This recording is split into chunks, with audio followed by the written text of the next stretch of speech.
Akipata sare nampa 50. Poa basi, poa. Sasa mngoja. Poa bwana. Mchezo umetamatika, lakini imani ilikuwa kubwa. Hii leo mmeangusha pointi kwenye kile ambacho mlikiamini, goli 2 dhidi ya Al Ahly. Mmekwama wapi? Sisi hatujakwama kwa sababu mpira ni mchezo wa matokeo matatu. Lakini sisi tumepata matokeo ya kufungwa. Tumekubali. Yule ni mwenyeji, anacheza nyumbani kwake. Alafu ukiangalia Yanga ilikuwa inacheza mpira sio kwa kujiami. Kipindi cha kwanza shoot on target 2. Al Ahly hajapiga hata shuti moja, lakini kapiga moja likawa goli.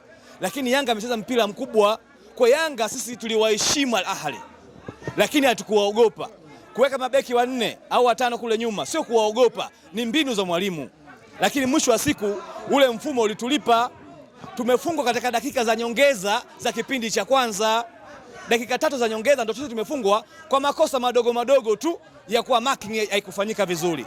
Lakini Yanga ilikuwa katika wakati mzuri, ilikuwa na mfumo mzuri, ilikuwa inajilinda vizuri, ilikuwa inashambulia vizuri. Kwa Yanga ni timu ambayo hata dunia imeiona, wa Misri wenyewe wameona.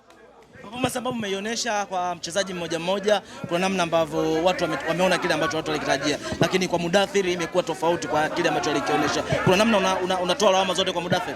Mimi siwezi kutoa lawama kwa Mudathir kwa sababu kila siku binadamu yoyote unategemea na muda ulivyoamka. Kama game limkataa, lakini haiwezi kuwa lawama kwa timu.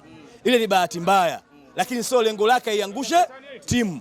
Mudathir alicheza katika wakati wake, ameingia kipindi cha pili, lakini haijagharimu timu. Timu ilikatika tu maeneo madogo tu, lakini mwisho wa siku tumeona timu imecheza kwa pamoja. Ile nidhamu ya mpira imeonekana. Kama ningekuwa ile Al Ahly ya kipindi kile na Yanga ya kipindi kile tungefungwa nyingi.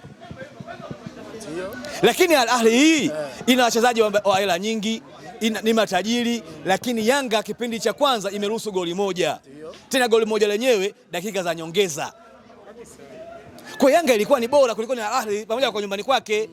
Sisi tuko ugenini, lakini tumecheza mpira mkubwa sana kiasi kwamba kila mmoja ameona, dunia imeona. Tuache ushabiki wa Simba na Yanga.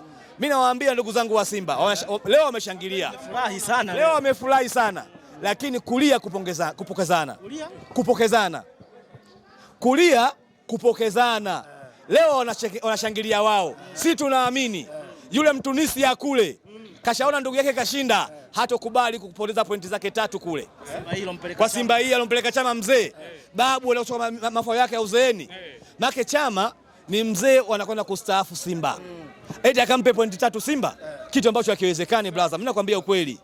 Simba anakwenda kuizailisha taifa la Tanzania. Zimefanyika sajili mbalimbali katika